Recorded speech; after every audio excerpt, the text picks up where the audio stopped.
আয় তি তি তি তি তি তি, আয় আয় আয় তি তি তি তি তি, আয় আয়, তোরা সব চালগুলো খেয়ে নে। যাই, ওদিকে আবার গরুটাও খিদের জ্বালায় চেল্লাচ্ছে। গরুটিকে তাড়াতাড়ি করে গিয়ে খেতে দিই।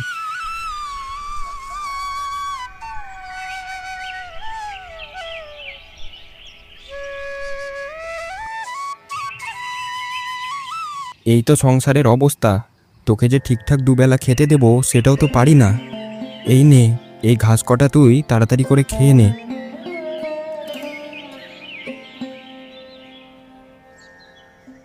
কই গো গিন্নি, তাও দেখি ঘরে কি খাওয়ার আছে, খেয়ে দে, একটু মাঠের দিকে যাই। ঘরে তো খাওয়ার মতো কিছুই নেই গো, শুকনো মুড়ি ছাড়া। এতে কি তোমার পেটটা ভরবে? ও, তা বেশ, যখন শুকনো মুড়ি আছে তাই দাও, একটু জল দিয়ে ভিজিয়ে খেয়ে নি সেটা। সবই আমার পোড়া কপাল গো গিন্নি।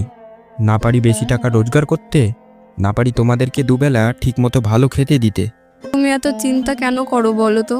আমরা মোটামুটি বেশ ভালোই আছি, হয়তো আমাদের একটু কষ্ট হয়, তাতে কি হয়েছে? সময়টা তো কেটে যাচ্ছে। ওপরওয়ালা যদি কোনো একদিন মুখ তুলে চাই, তাহলে ঠিক একদিন আমাদের এই দুঃখ কষ্ট শেষ হয়ে শান্তি ফিরে আসবে। হ্যাঁ গিন্নি, তা ঠিক, কিন্তু এই দিন যে কবে আসবে? মাঝে মাঝে তোমার দিকে আর ছেলে মেয়ের মুখের দিকে তাকালে আমার খুব কষ্ট হয়। ঠিক আছে, তাহলে উঠি এবার, অনেক দেরি হয়ে গেল, একটু ক্ষেতের দিকে যাই তাহলে এবার। এই বলে রামকিশোর মাঠের দিকে রওনা দেয়।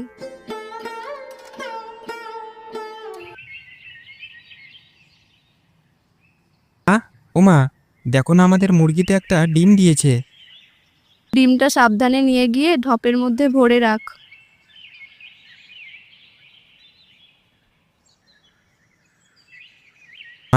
বোন কোথায় গেছে গো? এ তো অনেকক্ষণ ধরে দেখতে পাচ্ছি না। দেখ বাইরে, কোথাও খেলছে হয়তো। ঠিক আছে মা, আমিও তাহলে একটু খেলতে গেলাম। ঠিক আছে যা, কিন্তু বেশি দেরি করিস না একদম। ঠিক আছে। উফ, এই দিন দিন কি রোদটাই না পড়ছে। এত রোদ গরম পড়লে খেতে কাজ করা একেবারে অসম্ভব হয়ে পড়বে। এই রোদে আর কাজ করা যাচ্ছে না। এবার বাড়ির দিকে যাই গিয়ে একটু।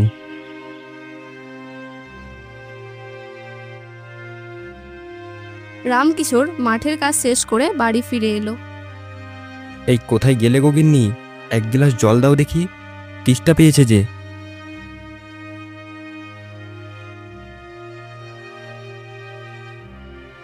তাড়াতাড়ি তুমি হাত মুখ ধুয়ে এসো, আমি খাওয়ার বাড়ছি। ঘরে মধু আর রাঙা তোমার জন্য না খেয়ে বসে আছে। এবারেও চাষের জমিতে তেমন একটা লাভ দেখতে পাচ্ছি না। ভাবছি গরুটাকে এবার বেচে দেব। গরু বেচে দিলে তুমি ভোরবেলা কার সাথে কথা বলবে গো? ও তো শুধু গৃহপালিত পশু না, আমাদের পরিবারেরই একজন। তা না হলে তো আমি কোনো উপায় দেখতে পাচ্ছি না গিন্নি, নইলে তো তোমাদের সবাইকে নিয়ে আমাকে পথে বসতে হবে। তুমিও কি সব চিন্তা করো না? দরকার হলে আমি জমিদার বাড়িতে গিয়ে চাকরের কাজ করব, কি তুমি গরুটাকে বেচে দিও না। এইসব বলিও না গিন্নি, আমি বেঁচে থাকতে তুমি অন্য কারো বাড়িতে কাজ করবে, এটা আমি কিছুতেই মেনে নিতে পারবো না।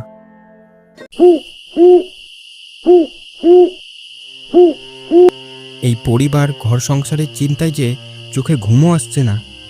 আর যাই হোক, আমাকে কিছু একটা করতেই হবে। কি গো, তুমি এখনো ঘুমোওনি? না গো গিন্নি, আমার যে ঘুম আসছে না। ঘুমিয়ে পড়ো, অত চিন্তা করিও না তুমি, তখন যে শরীরটা খারাপ করবে। রাত অনেক হলো, এবার শুয়ে পড়ো।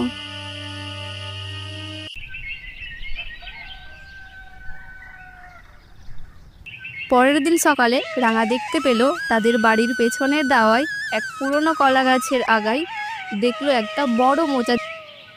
আরে, কলা গাছে তো একটা মোচা হয়েছে দেখছি। মোচাটা তো বেশ বড় আকারের। যাই, মাকে এই কথাটা আমি এক্ষুনি গিয়ে জানাই। মা, ও মা, কি হলো রে রাঙা, অত চিল্লাচ্ছিস কেন? আমি আমাদের বাড়ির পিছনে সেই পুরনো কলা গাছটাতে দেখলাম একটা বেশ বড় আকারের মোচা হয়েছে। ওটা পেরে তুমি রান্না করো না মা আজকে। আমার মোচার ঘন্ট খেতে খুব ইচ্ছে করছে মা। এই কথা শুনে সুচিত্রা একটুও দেরি করলো না, সে তৎক্ষণাৎ সেই কলা গাছের কাছে পৌঁছালো। গাছটাতে তো কোনোদিন মোচা ধরে না, হঠাৎ করে মোচা ধরেছে। যাক বাবা, ভালোই হলো, আগে মোচাটাকে পেরে নিই। যাই, এবার রান্নাঘরের দিকে যাই। এরপর সুচিত্রা সেই মোচাটি তার সাথে আরেকটি কলার পাতা কেটে নিল। মোচাটাকে বেশ ভালোভাবেই রান্না করতে হবে। কাঁচা লঙ্কা আর নারকেল বাটা দিয়ে মশলা বানাতে হবে আমাকে।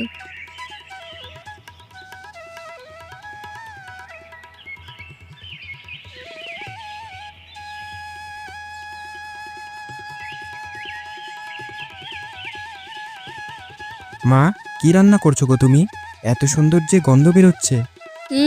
এটা তো এখন বলা যাবে না, একেবারে খাওয়ার সময় দেখে নিবি। যাক বাবা, আজকে অর্ধেক ক্ষেত মতো ধান কাটা শেষ হলো। বাকি অর্ধেক ধান কাল না হয় কাটবো। আজকে না হয় আমি একটু বাজারের পথ দিয়ে বাড়ি ফিরবো। এদিকে আবার ধানের দামও যে কেমন চলছে সেটাও তাহলে একটু জিজ্ঞাসা করা হয়ে যাবে।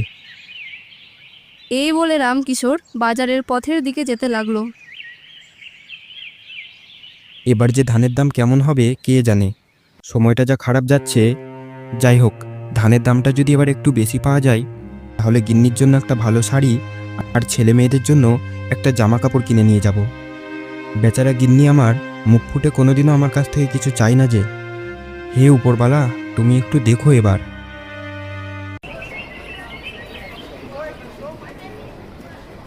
এ কি গো হারান ভাই, এবছর ধানের দাম কেমন? আরে রামকিশোর দা যে, বেশ ভালো সময় এসেছো। আজকের তাজা খবর আছে গো। এবছর ধানের দাম যে একেবারে আকাশ ছোঁয়া। শহরের বাজারের লোকেরা বেশি দামে চাল কিনতে চাই যে, যদি সেটা ভালো পরিষ্কার আর ভালো চাল হয়ে থাকে তো। কি বলছো গো হারান ভাই, এ তো অনেক খুশির খবর। যাক বাবা, ওপরওয়ালা এতদিন পরে তাহলে মুখ তুলে চাইলেন বলো। আরে হ্যাঁ হ্যাঁ রামকিশোর দা, আর বেশি দেরি করো না। তুমি বরং এক্ষুনি বাড়ি গিয়ে ধান থেকে চাল তৈরি করার ব্যবস্থা করো। হ্যাঁ হ্যাঁ ঠিক বলেছো হারান ভাই, আমি আসছি তাহলে। বেশ বেশ, তবে তাই এসো তাহলে। রামকিশোর বাজারে ধানের দাম শুনে বেশ খুশি হলেন।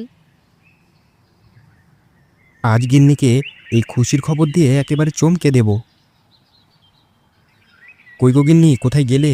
বাইরে এসো, একটা খুশির খবর আছে যে। কি খবর গো? আরে বলছি বলছি, তার আগে তুমি বরং আমাকে আগে এক গ্লাস জল দাও। খবরটা হলো বাজারে এবার ধানের দাম দ্বিগুণ হয়েছে গো। আর আমাদের কোনো চিন্তা নেই। কি বলছো গো, এ তো সত্যিই খুশির খবর। ওপরওয়ালা তাহলে মুখ তুলে চাইলেন বলো আমাদের দিকে। ঠিক আছে, আর দেরি করো না, তুমি বরং স্নান করে এসো, আমি ঘরে গিয়ে ভাত বেড়ে রাখি। হ্যাঁ হ্যাঁ বেশ বেশ, তাহলে তাই যাও। আজ কি রান্না করেছো গো গিন্নি? আমাদের বাড়ির পেছনের কলা গাছটায় একটি মোচা ধরেছিল, তাই আজকে মোচার ঘন্ট আর ভাত রান্না করেছি। ওই তো দেখছি একটা কলা পাতা রাখা আছে। তুমি বরং আজকে আমাদেরকে সবাইকে ওই কলা পাতাতেই খেতে দাও। হ্যাঁ মা, তুমি বরং আজকে আমাদেরকে কলা পাতাতেই খেতে দাও। বেশ, তবে তাই দিচ্ছি।